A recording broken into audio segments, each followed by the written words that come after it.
Hello friend, स्वागत है आपका हमारे चैनल पर। मैं आपकी पूनम आप सभी के लिए बहुत ही खूबसूरत धमाकेदार शिव चर्चा गीत लेकर आई हूँ। जल्द ही सावन का शुभारंभ होने वाला है, तो हम अपने महादेव का आगमन की तैयारी कैसे करते हैं, कैसे महादेव से विनती कर रहे हैं, आप सभी सुनिए। हो भोला ले लाने वतवा हमारे हो, शिवे चर्चा में आवा ले ला नेवतवा हमारे हो, भोला चर्चा में आवा, चर्चा में या शिव चर्चा में आवा, चर्चा में आवा गुरु चर्चा में आवा, ओ शिवे ले लाने वतवा हमारे हो, भोला चर्चा में आवा। अग्नि पौबे चौका पुरौबे, अग्नि पौबे चौका पुरौबे, अग्नि पौबे गुरु चौका पुरौबे, हो हमें जो है डगरिया तोहार हो, शिवे चर्चा में आवा, हो शिवे जो हम डगरिया तोहार हो, भोले सावन में आवा, चर्चा में आवा शिव चर्चा में आवा, चर्चा में आवा गुरु सावन में आवा, हो भोला जो हम डगरिया तोहार हो, शिव चर्चा में आई। गंगा के जलवा से कलसा भरोबे,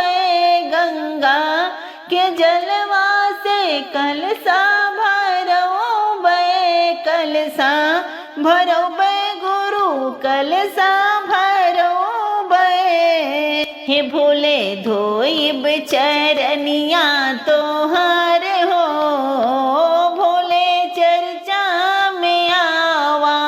धोइब चरनिया तोहार हो, गुरु चर्चा में आई, भोलात ले लाने वतवा हो, गुरु चर्चा में आई। शिव जी ले लीने वतवा हमारे हो, भोले चर्चा में आई, चर्चा में चर्चा में आई, चर्चा में आई शिव चर्चा में आई, ओ भोला ले लीने वतवा हमारे हो, शिव चर्चा में आई। भंगिया धतुरवा के गोला बनईबे, भंगिया धतुर भोला गोला बनैबे शिव गोला बनैबे, हो अरे भोगवा लगैबे तोहार हो,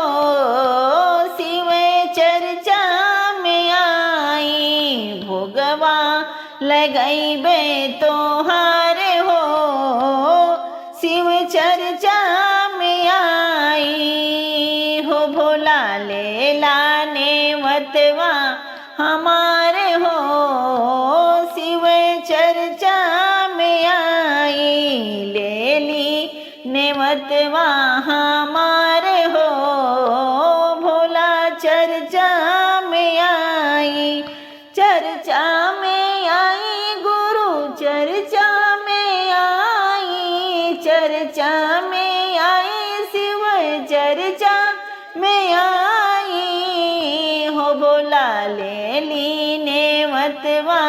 हमारे हो, गुरु चर्चा में आई।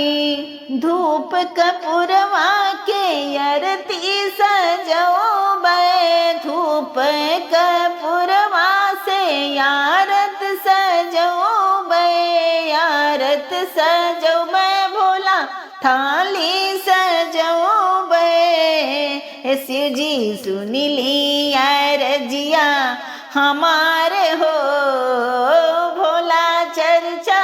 में आई, सुन ली अरजिया हमारे हो, शिव चर्चा